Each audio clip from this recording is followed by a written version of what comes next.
Hello, how are you? Welcome to the business lecture. Thank you.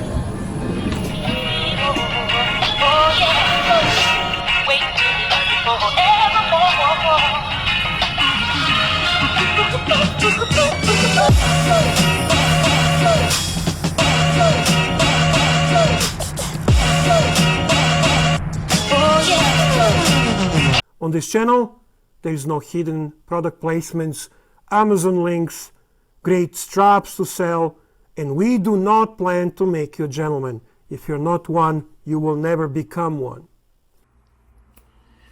Hi guys, it's ArchieLuxury. ArchieLuxury on the ArchieLuxury and the Paul Pluta channel. Guys, I want to talk today, before I start this, let's do a quick wristwatch check. I'm wearing the Rolex Air King. Because I invented wristwatch checks. I'm wearing an Air King, man. Today, I want to talk about the compromise wristwatch. That's right, the compromise wristwatch. And this is something that I experienced many years ago when I was, just a junior pontiff. I wanted to get exciting content on the channel. So what did I do?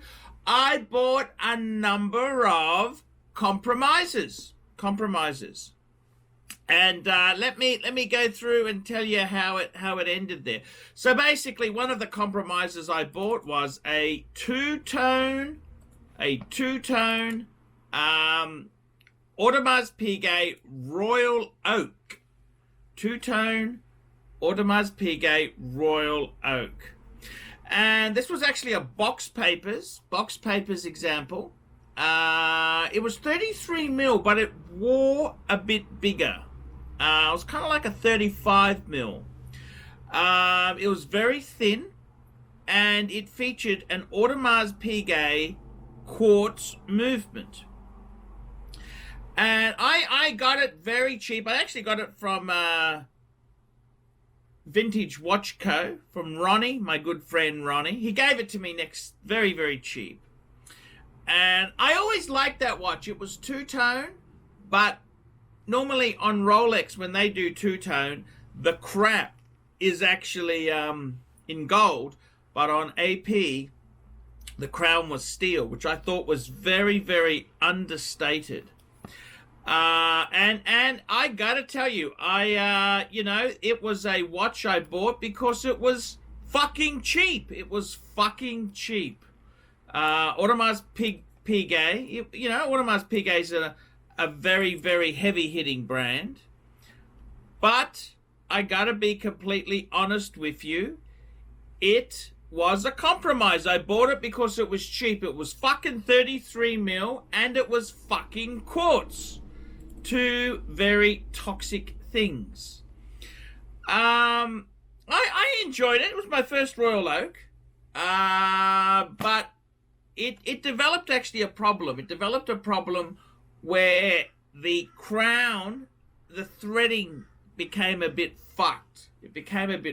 And, it's one of these things. The problem with these very expensive brands is often if you need parts, you got to send it in for a service, and you could have easily spent more than I paid for the fucking watch to start with. So you've got a danger of over-capitalizing. If you're not careful, you could very easily over-capitalize on this piece, and what's the point of that? You put too much money into it, you'll never get that fucking money back again. You got to be careful. Sometimes in these watches here, you got to be careful you don't over-capitalize on a piece. And that was a classic example. I bought it very cheap. I think I paid about $1,800 Aussie for it. And I think I sold it for about 2.5, but I added a box to it. I had it polished and serviced. It was a real complicated piece itself there. So I was the other thing is too, it was very complicated. Like to get into the back, you had to come through the front. I think from memory. It was just complicated. Everything was fucking difficult. And as I say that, I ended up flicking it on eBay. It had the threading. It was very short, and the guy said, look, my watchmaker said to me, there's no way you can get a replacement tube. You're going to have to send it for a service. He said, if I were you, get rid of the fucking thing whilst it's still working. So I sold it as is on Fleabay. Another compromise I had was when I had my white gold Calatrava. That was the 5107. I had the Vacheron Constantine. That was my beautiful. I love that watch. That was a the Vacheron Constantine. It was a Vacheron. Sorry, it was a Vacheron and Constantine, because it was from the 1960. They later became Vacheron Constantine. Absolutely beautiful piece. And then I wanted to have a trilogy. I bought a manual wind Audemars Piguet. And, you know, it's one of these things. I bought that. It was cheap. I bought it off Fleabay. And it was okay. But I should have probably, instead of buying the cheapest example I could find, I would have been much better to have got a much better example. And that's kind of the moral of the story. It was very small, 33 mil, 33 mil, very small, very ultra thin. I think it had been over polished. It had a wee smidgen of water damage on the side of the dial. And was it look, it wasn't a shit watch. It wasn't a shit watch, but the whole reason I bought it was because it was cheap. I wanted to complete the Holy Trinity, AP, PP, VC, and it was always pissed me off that it was never perfect. It was never perfect. It was always a compromise. And, you know, it's just like, that's how it is. When you buy something that's a compromise, it's never what you bought it because it was cheap. And I got to tell you, I sold it. I remember I managed to get a pouch, AP service pouch for it, a vintage one. I got it polished, serviced.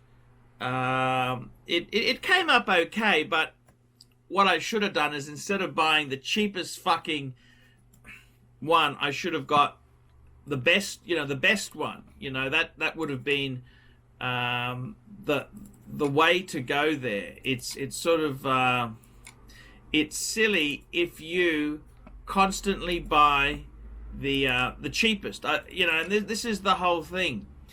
Another time when I got a Royal Oak, I had this was an automatic. I decided, fuck it. I got rid of those two APs and I thought, fuck it. I want to get a Royal Oak, a 14790, which is the classic sort of Royal Oak. I got that, and it also was a compromise. Instead of spending a bit extra and getting a 15300, which was the model at the time, which has appreciated fantastically, it's really the one you want to have. I ended up buying this compromise AP, and what happened with that? Well, it was just fucking stupid. I was very silly to do that. I wanted, it's one of these things, it's like someone who wants a Mercedes-Benz, and they're the first one that comes up, that's reasonably priced, they pull the trigger. If they would have waited a bit longer, and they'd get a much better one for the same money. This was the silly thing about it. And again, that was a very much a compromise. I ended up getting really fucking badly burnt on that piece because it developed a fucking problem where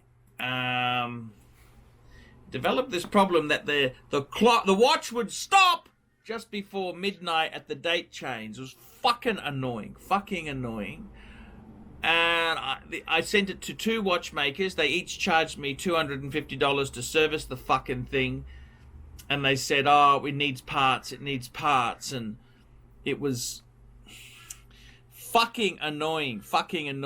I had to send it to AP. And then the service bill was $2,500 because that was with optional polishing, and they replaced the hands and just a few things like that. I ended up selling it, which was another stupid thing because it actually, believe it or not, for as much as I hated it, it's actually gone up a lot. And I sold it. I lost thousands of dollars. I lost thousands of dollars, which is fucking painful. Fucking painful. But let me give you the drum there. It is fucking painful. It hurts when you lose money like that.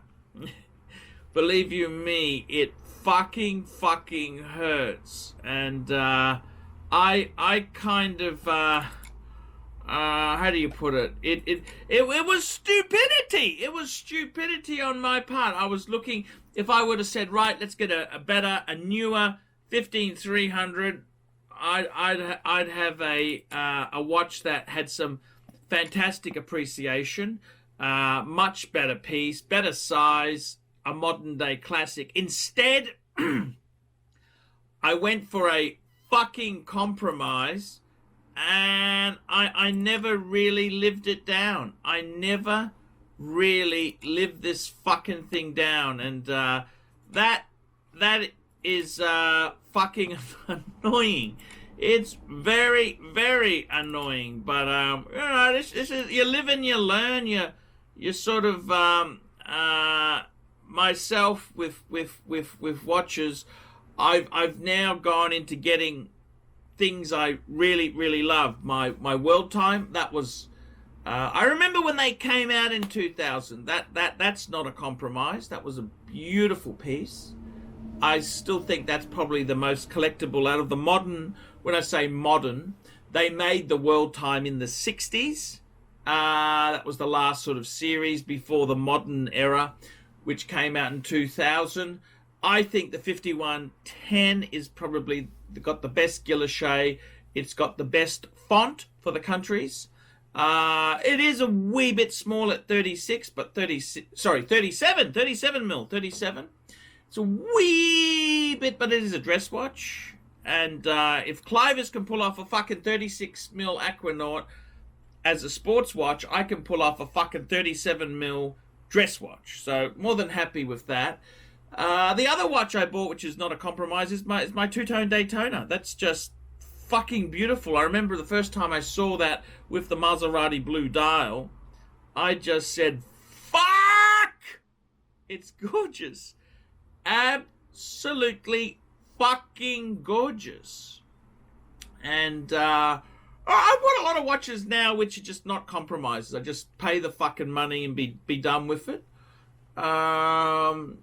Yeah.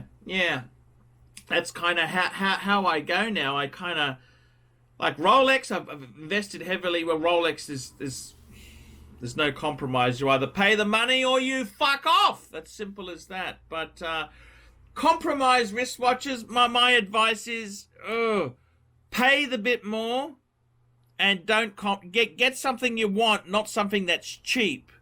Cheapness always bites you in the ass. So yeah, bit of that's been my case there.